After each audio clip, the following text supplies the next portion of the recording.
Hello, everyone, and welcome to maybe the final tier list I do for a little bit, just because schedules are changing, classes are starting, everything like that. So, we are doing Legacy Evolution today. We just did a tier list for Legacy. Only makes sense to do Legacy Evolution next. So, gonna try and tighten descriptions and feelings up a little bit. Last video did go very long. Sorry. Um, so yeah, without further ado, let's get right into it with Armada Megatron. This, in my opinion, is better than Dragon Megatron. Now, it does have some issues, and those issues are all included in the shoulder section. So the way they engineered the figure, they kind of made it to where they had to do what they did, which is they attached the shoulders to the back of the figure instead of attaching them in towards the torso like most other figures do. Um, and on this it doesn't look as bad because the shoulder pads cover it up for the most part. Um, However, there was a way they could have engineered it. However, it would have probably messed with the overall transformation scheme. If instead of making the shoulders and the shoulder pads separate, if they had made the shoulder pads articulate as well, they could have just pinned the shoulders in, but that would have limited articulation. So this was kind of like the best they could have done. But still a great figure, looks great. Um, I wish it came with a mini con. If it came with a mini con, it would be up in the masterpiece tier, but because it doesn't have mini cons, and that is kind of the main thing with Armada that does kind of knock it down a little bit for me. Armada Optimus up next, and yeah, this is the best figure that Legacy has ever released, including Minosaur Motormaster and the Titans. Doesn't come with a minicon, which is disappointing, but it makes up for it in spades. And in my top 10 video that I was going to do before my microphone decided it was going to be difficult, I said the only way I could really explain to you how amazing this figure is if you had it in hand. You have to have it in order to know what I'm talking about. So, really great figure. Looks great in all poses. Feels amazing. Not much else I can really say. Axel Grease. She's okay. She's good. Um, she's the hardest of the Junkions to come by. Uh, which I guess, she's done up in the shattered glass color, so if you really need a shattered glass Junkion, I guess you could use her. But yeah, she's fine. She's the best retool of Scraphook out of the two. Um, Still suffers from all the same issues as Scraphook. The elbows are really thin. The 5 millimeter ports do wear down if you frequently transform the figure by taking it apart, or if you frequently combine the figure. Those pegs do wear down.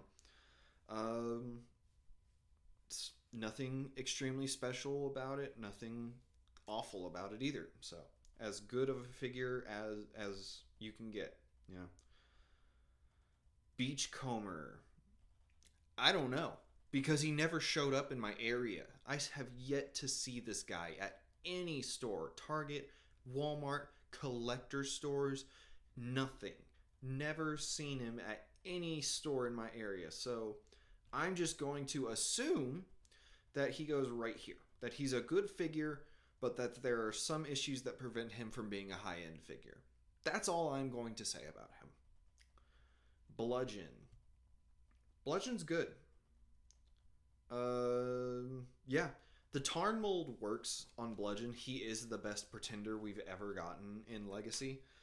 Um, and I know a lot of people were probably. So, like, in my toe line video, I said that Legacy Evolution kind of at the end felt like early Legacy Year 1 did, where they were doing molds that were obvious pre-tools or like obvious like, or it was just like molds that didn't make sense for the characters.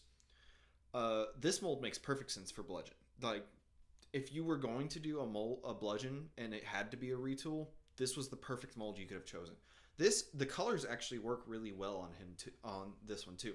A lot of people don't really like the bludgeon colors. I think they work great here. So moving on, this is Bombshell. Bombshell's good. Nothing I can really say outside of Bombshell's good. He good articulation, feels good to handle. He is a slightly re-engineered version of Shrapnel, but he's pretty good. I don't think he's high end though. I don't think he's up here with these guys. Breakdown. He's just a retooling of Wild Rider, to the point that the designers had to fight to actually just give him a different head. Like, that's how bad Hasbro was, like, just wanting this guy to just be put out on the shelves. And I'd have to go back and look at where I put Wild Rider. I think I put Wild Rider in the buy on discount. I do think Breakdown looks better overall in vehicle mode. The robot mode is meh, so I'm going to be a little bit more forgiving and put him in the good figure section. He is not at all worth what the aftermarket price on him is. You cannot find this guy for less than $60, which is outrageous. I hate scalpers. Let's see. Crash Bar. Yeah, he's okay. I do think he's better than I do think he's better than the Scraphook mold. It just holds together better. Like, the Scraphook, especially my copy, the legs have gotten extremely loose. And I don't know why. I haven't put him under extreme stresses. Like, he's mostly just been standing. But I do think this overall, one, it fits the Junkion aesthetic better with the asymmetry and has better tolerances than the Scraphook mold. But I don't think he's as good as Bombshell. Crosscut is just the Skids mold done in silver. Or it's just Burnout done in silver and red instead of black. I think I like it better than the Scraphook mold. The Scraphook mold just has so many issues that prevent me from really liking it. So, Detritus is good. You know what? He's more than good. I would put him in low end of high end figures. I don't think he's as good as these guys. And the funny joke is that, oh, the repaint got released before the original figure.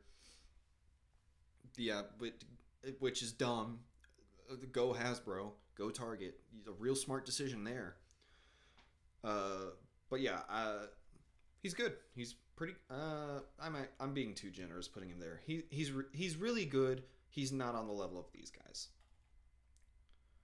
DevCon, just like Beachcomber, never showed up in my area. Have not seen him once. Not at a Walmart, not at a Target, not at a collector's store. Nothing. So I'm just going to put him on par with Beachcomber, and then we're going to move on. Dirge.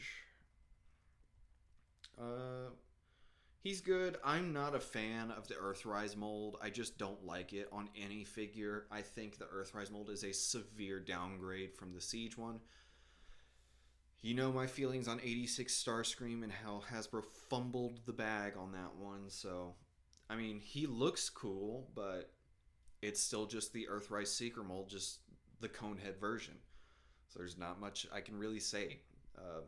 I'm glad they re-released him for those who care enough about the Seekers.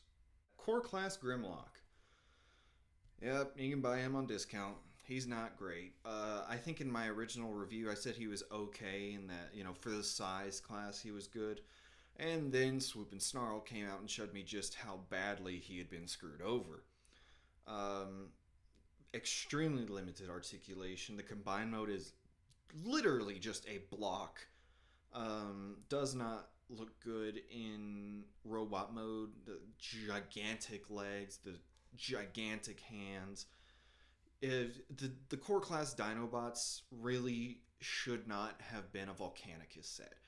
Number one, I don't think anyone was clamoring for a core class Volcanicus set.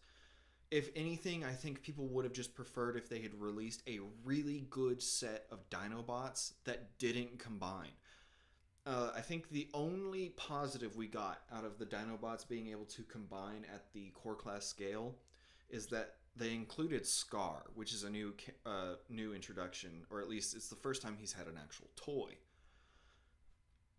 But they could have just released Scar in the team of Dinobots, or instead of marketing and making these figures with the express purpose of they combine.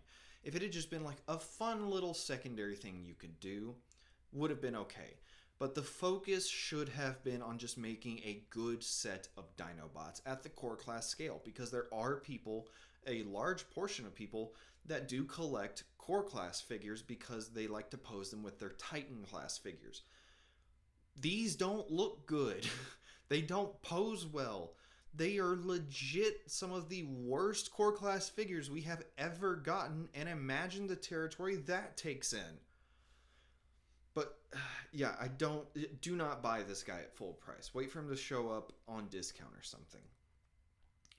Hotshot. Man, Hotshot can't seem to get a figure that does everything right. He's good, don't get me wrong. He's the best Hotshot toy we've gotten, especially when it comes to the Armada version.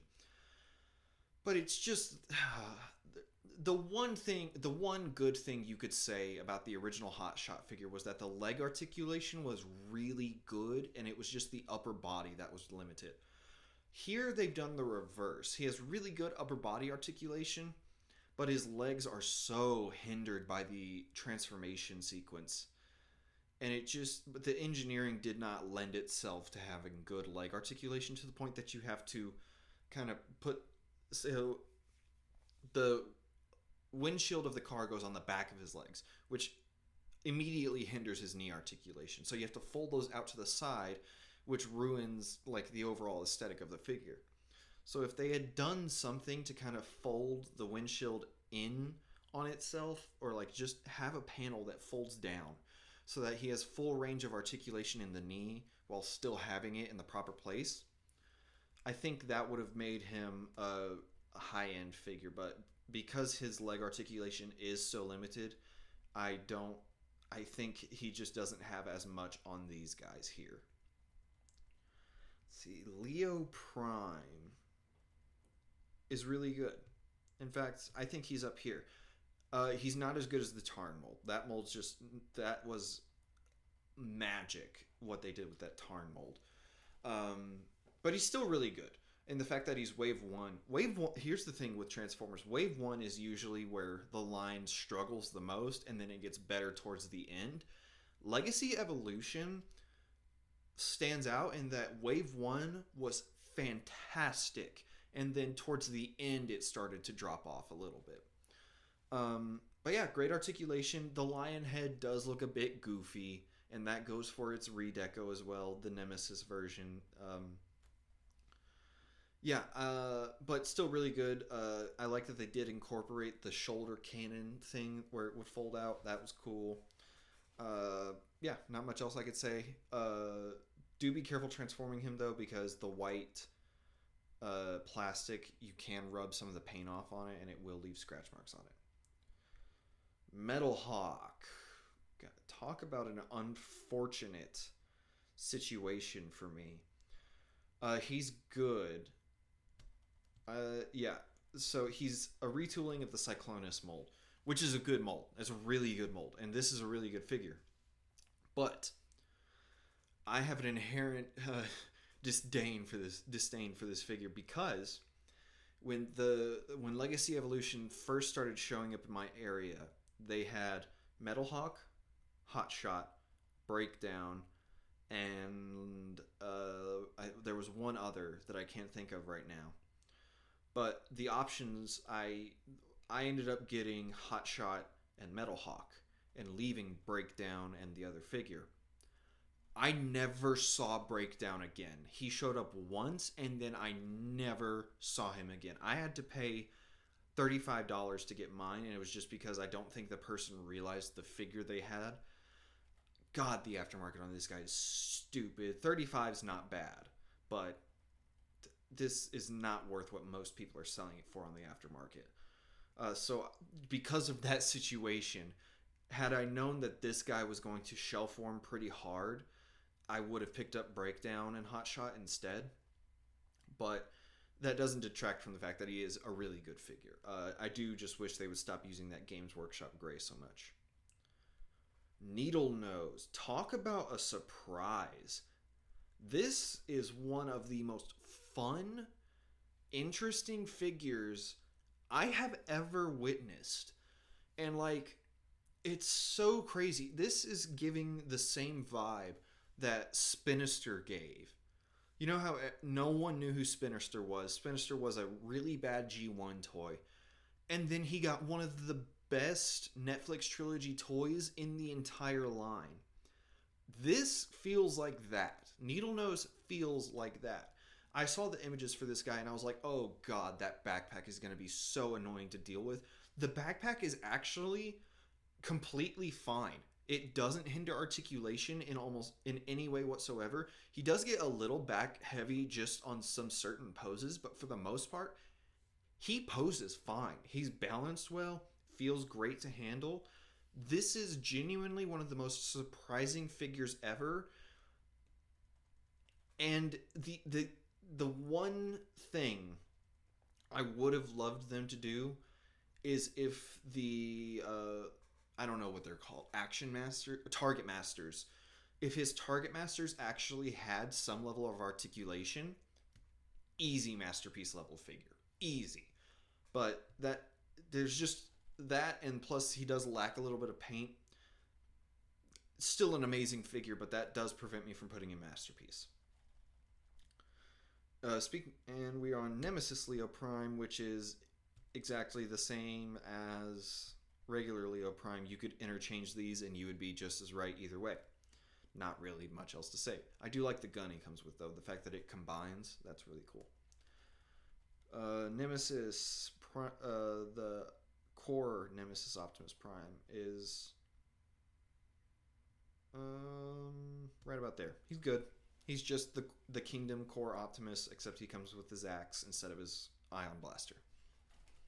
Really not much else you can say. Animated, I almost said Armada. Animated Prowl is really good. He's definitely... So I have the Bumblebee and the Prowl. They're both really good. Prowl's definitely, I think, the weaker of the two because he's still trying to go for that like more G1 style, whereas Bumblebee goes for animated, but just a little G1ified. And same with Optimus, from what I've seen. But he's still really good. He wears the mold well. It does look and feel like animated Prowl. I just wish they went a little bit more towards the animated aesthetic instead of G1ifying him so much. But he's still really good. Scar. Again, an unfortunate shelf warmer because this is actually a pretty okay figure. He's better than Grimlock for sure. But because he has to combine, he's still extremely limited in what he can do. No elbows, just like Grimlock. Doesn't have wrist articulation, unlike Grimlock, who does have wrist articulation.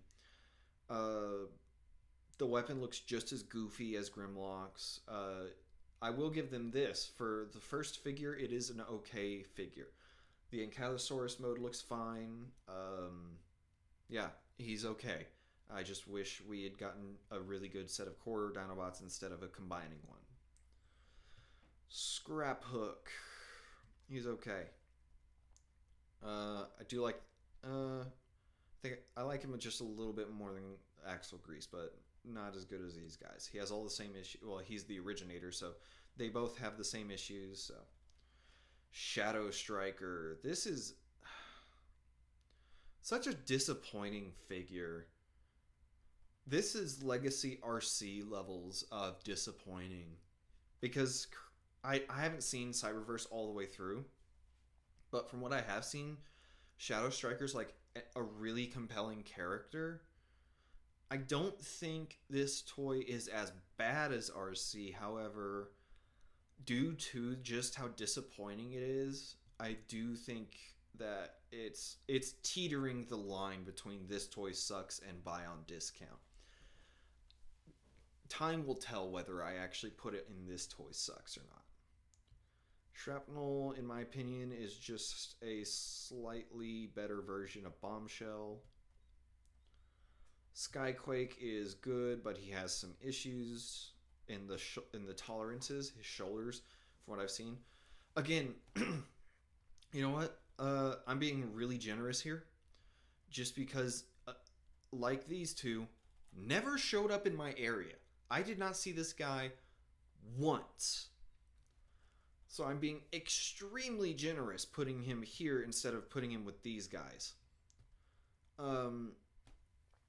But I do have the Dreadwing mold, or the Dreadwing, which is the same thing, just a different weapon and different colors. So I'm not going to harp on him too much. I will say Dreadwing, from what I've seen, is better because Skyquake's shoulders are extremely tight. Extremely tight, to the point that people have felt like they're going to break their figures. But from what I know of the Dreadwing mold, yeah, this is just a slightly worse version of that. Oh boy, speaking of this toy sucks, Core Sludge got the short end of the stick. This is the ugliest, most useless core class figure I have ever seen. He only looks good in the Dino mode. That is the only thing he looks good in, and he's a literal brick in that mode. No articulation whatsoever. He doesn't pose well in robot mode. He doesn't hold up well in the combined mode because he has to deal with the entirety of Grimlock and Snarl's weight on a very small portion of his torso. Again, this would not be an issue if instead of trying to do Volcanicus, they just did a really good set of Dinobots. But no, they just had to do Volcanicus. I don't like that set, by the way. If you couldn't catch on, if you hadn't caught on. Slug is right there with Scar. Snarl is one of the best core class figures we've ever gotten, if not the best core class. Well, no, I do think Swoop is better. Yeah, no, this guy's great. He's one of the only ones that I think puts the actual fact that he's a Dinobot before a combiner, whereas these guys all feel like the combine mode came first and then everything else came second. This guy feels like, no, he's a Dinobot. That comes first, the combine mode comes second. So yeah, definitely pick him up if you can. Let's see, Sound Blaster. He's just as good as the core Soundwave. Put him above these guys just because I don't know how good or bad they are. Core Starscream. Yeah, this is a really good mold for the Seekers. So, the funny thing about these guys, the Earthrise Seekers take inspiration from the Classics mold, which works in theory. We've had figures that are upscaled versions of other figures. That's how Studio Series Starscream, he's somewhere back there, or there's one right there.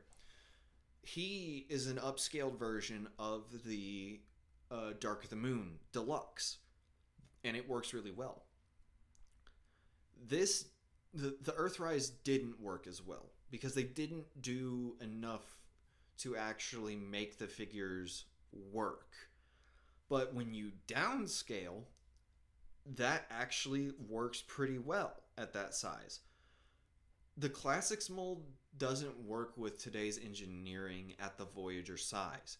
However, at the core size, it works amazingly well. I love this version of Starscream infinitely more than I love the 86 version, even though I sold this guy and I still have that one. I'm only keeping him to have a complete collection of 86 figures. If they re-release Starscream with a unique mold or at least a better paint job, that thing's gone. Gone so fast. But yeah, really do like this guy. Strong Arm. Strong Arm, a lot of people were upset that she's just that she uses the Elita 1 mold, but there are changes made that do actually make her fit the mold a lot better than I think a lot of people were given credit for. The one thing I think people saw in the images was the fact that the shoulder pads in the official images were still positioned behind the shoulders, like they are on Minerva and Elita 1. But you can actually fold those down to cover the shoulders up, and it does make a better strong arm figure because of it. That being said, I do wish they picked a different mold for this, but and the while the shoulders folding down do look better, it does hinder her articulation a little bit. So she's not on par with these guys, but definitely not a bad figure. Now, I said Snarl was one of the best, if not the best, but in my opinion, genuinely speaking, Swoop is the best core class figure we've ever gotten. Again, feels much more like they put the Dino mode and the Robot mode above the combined mode. And it actually does something clever with the combined mode hand. It splits apart to become guns. Like, that's so much more clever than what any of these guys did. Any of these guys. These are all the most basic, obvious things you could have done. That's actually clever. You can't see them in the image here because they are the Games Workshop gray. But, yeah, great articulation. Looks good in Dino mode and in Robot mode. Honestly, the engineering kind of feels like... It has hints of the Energon Swoop that came out in the 2-pack. But yeah, really great core class figure. Let's see. Tarn. Right up there with Optimus. And here's the thing. This guy's great. Fantastic figure. This guy was an experience. Not as good as this one. But this guy just looks so great. Even in this pose they have him in, which isn't a good pose for Tarn, it looks so good. It handles so well. He's incredibly solid. The only thing, and this goes for the Bludgeon version too, I just wish they would stop using the clear plastic, but even what they did here, it kind of makes sense. It's supposed to give, like, lights, like the light up effect that he has in the comics, but yeah, just such a great figure. Love this guy. As far as like general retail, so like you weren't gonna find Armada Optimus at general retail, going to like Walmart or Target. He's more like GameStop or Macy's, even, you know, like Macy's, Toys R Us, those stores. This guy, Target, Walmart, you know, this guy is one of the best figures ever. Definitely one of the best figures of last year. Skywarp, or not Skywarp, Thundercracker. There we go. Similar to Starscream, I just kind of preferred that color scheme. Trashmaster, I think he's the best of the Junkions, but that's not saying much. I'll put him here. I think... So in my Chase review, I mentioned that Trashmaster was going to be a Rescue Bots character. I don't know. I'm not as sure about that anymore, but I'm still pretty sure that this is going to be done up into the garbage truck character from Rescue Bots. I have nothing to confirm or deny that. So, but he's okay. He has okay articulation. Looks okay in robot mode. Really, the only novelty I got from the Junkions this year was just that you can do so many different combinations with them. It's kind of like the fossilizers. So I do like the weaponizer gimmicks they keep going for. However, I do think this was the weakest in terms of the combine modes. All right, twin cast and rewind. I think it's twin cast and rewind. I could be wrong. It's not eject because eject came with blaster.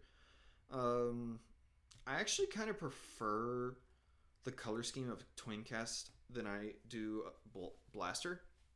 I don't know. There's just something about it that just it hits a specific note that I actually really like. But yeah, he's just blaster redone in a different color scheme. Everything good about blaster is good about this guy. Everything bad about blaster is bad about this guy. So, all right. Let's see. Am I being too harsh? Am I being too generous? Let's see. No, that feels right. That feels good. I think I forgot to put Dreadwing on here. Honestly, Dreadwing would be probably right. Would probably be just like right above Skyquake or right below Starscream here. That's where Dreadwing would go. Let's see. Am I missing anyone else? I have most of my evolution figures on the desk here. And it's not looking like I'm missing anything. So that is the video for today. That has been the tier list for Legacy Evolution. I like this list. Again, a few things. I did not see DevCon or Beachcomber or Skyquake in my area. So they got put into the good figure section by default.